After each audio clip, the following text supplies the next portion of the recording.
Lopes. Não faltou tinha eficácia. E faltou mobilidade também.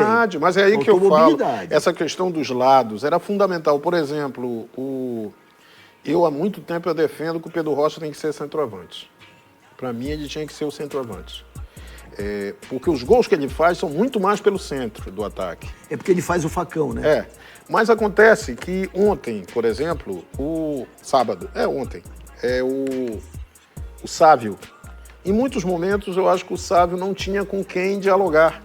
Ele ia, aí ele ficava olhando e reclamando para alguém se aproximar, né? Às vezes era o Luan, às vezes era o Pavani, que aliás o Pavani entrou muito lento, muito desligado do jogo. Não entendi aquilo. O Pavani como sempre levou o cartão. Que isso é obrigatório, né? É da cota.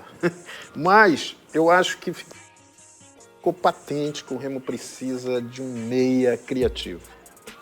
Um jogador criativo. É a vida inteligente que a gente chama, né? Isso. Porque, olha, o Jaderson, eu acho que se falando aí no Ortiz, né? Que está sendo liberado pelo Sport. Tite Ortiz. É o nome que está se falando.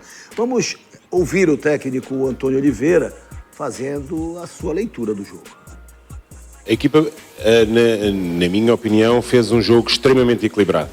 Portanto, foi uma equipa que, se formos ver no final do jogo, porque nós olhamos a números e às estatísticas e agarramos-nos a isso também, de que o adversário praticamente não nos feriu. Portanto, e isso é algo que nós queríamos melhorar, principalmente porque fomos muito fortes no momento da perda, não demos espaço a que o adversário conseguisse transitar e que o jogo ficasse partido em alguns momentos.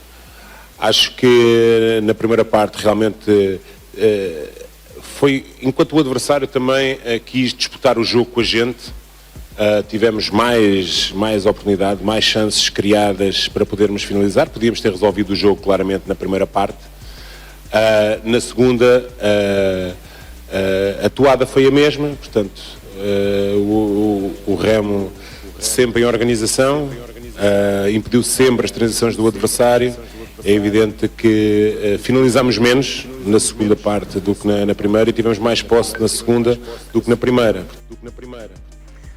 Agora, por que ficou essa situação incômoda no pós-jogo do torcedor, até xingando o próprio treinador, né?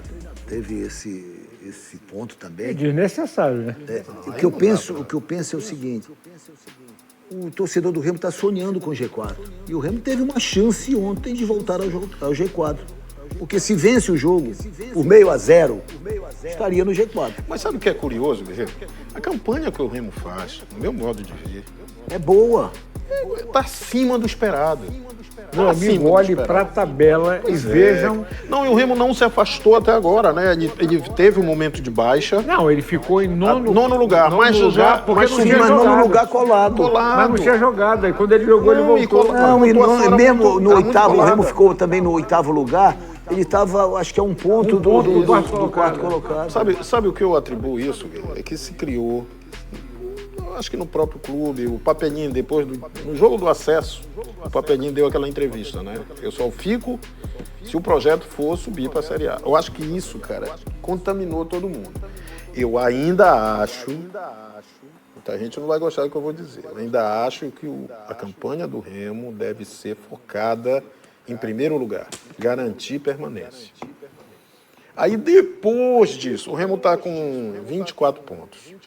Ganha mais 2 jogos, já é 30. Eu acho que é uma contagem belíssima de tudo. Para fechar o primeiro turno, isso. Excelente. Mas vai ter gente que não vai gostar, vai achar que tinha que estar liderando. Porque tinha que estar com 32, porque com 32 mais 32, 64. Não, lembra? Porque perdemos e tal. Pô, não é assim. Uma colocação que eu fiz aqui, numa conversa que eu tive com o Daniel Paulista, quando eu fiz fazer uma visita lá no Baianão, aí tive a oportunidade de conversar com ele.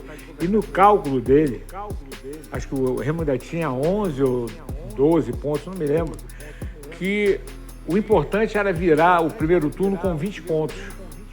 Por causa de quê? Da meta inicial, que é ficar. O salvamento, a permanência. 20. O Remo pode passar até de 30, dependendo da situação. Porque, sim, claro. Meu amigo, o campeonato é altamente equilibrado. Sim. Da mesma forma que o Remo foi lá, o Remo pode passar até de 30, dependendo da situação. Porque, Sim, claro. meu amigo, o campeonato é altamente equilibrado. Sim. Da mesma forma que o Remo foi lá contra o Atlético e venceu, o jogo contra a Chapecoense... Não tem jogo resolvido, não tem jogo resolvido. Você sabe de uma coisa? Ontem, comentando o jogo, chegou uma hora da partida ali, aos 30 mais ou menos do segundo tempo, até comentei com o Tomás isso. Eu fiquei assim, eu digo, esse jogo tá perigoso. O Remo não tá conseguindo avançar, o Remo não criou nenhuma chance clara de gol. Uma bola perdida. Os caras avançam uma bola, lançam uma bola lá na frente, aí alguém vacila e quase aconteceu isso. E Derek Lacerda é rápido. Rápido demais, bom jogador. Bom jogador. Aí, vários bons jogadores lá, né? Muitos Sim. bons jogadores. A zaga muito boa, o goleiro muito bom, o Derek muito bom. Esse Alan no meio campo, um líder, né? Rapaz, aí eu digo, vai lá, o cara numa bola vadia dessa faz o gol e acaba. A gente já viu isso acontecer. Não, lembra que na coletiva do Antônio, na quinta-feira, ele disse o seguinte, que não se... Que era o jogo mais difícil. Ele considerava o jogo mais difícil pro Remo no campeonato. E ele esse jogo conhece bem o Cuiabá. Esse jogo com a Chape no domingo à noite. Outra enrascada.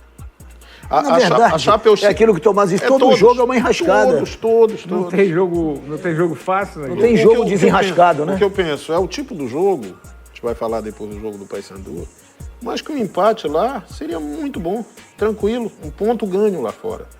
Aí, claro, se puder, né, como fez com o Atlético, vai lá e ganha, beleza. Mas o Remo tem também que estar muito atento a esses 2 jogos que ainda tem em casa. Né? São 2 jogos, Novo Horizontino, né, Novo Horizontino eu acho que é o primeiro. Outra pedreira. Time Sim, que está brigando para subir. lá. Brigando. Quer dizer, não tem mais moleza.